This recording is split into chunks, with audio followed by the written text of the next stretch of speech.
জাতীয় নাগরিক পার্টি প্রথম দিন থেকেই সোশ্যাল মিডিয়ার প্রপাগান্ডা মোকাবেলা করতে হচ্ছে।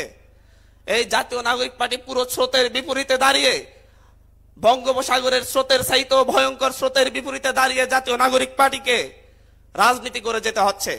হতাশার কিছু নেই। বাংলাদেশের যেই প্রান্তে যাই, যেই গ্রামে যাই, যেই মহল্লায় যাই, সেখানকার মুরব্বী শ্রেণীর মানুষরা আমাদেরকে জিজ্ঞাসা করেন, বাবারা তোমাদেরকে দেখতে পাই না, তোমরা আসো না কেন?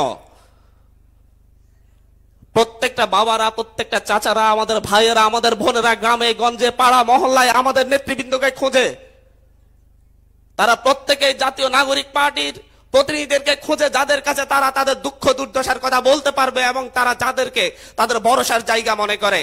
আর এই ভালোবাসা, এই জাতীয় নাগরিক পার্টিকে ভরসার জায়গা মনে করার কারণে বাংলাদেশের যত রাজনৈতিক দল রয়েছে, যারা দীর্ঘদিন ধরে এই দেশে একটি সিস্টেম ডেভেলপমেন্ট করেছে, যে সিস্টেম করাপ্টেড, যে সিস্টেমটা হচ্ছে তাদের ক্ষমতা কেন্দ্রিক সিস্টেম, দেশের জন্য নয়, বিদেশিদের কাছে বর্গা দেওয়া সিস্টেম, সেই সিস্টেমে যখন আঘাত লাগে তখন তাদের হৃদয়ে কম্পন ধরে।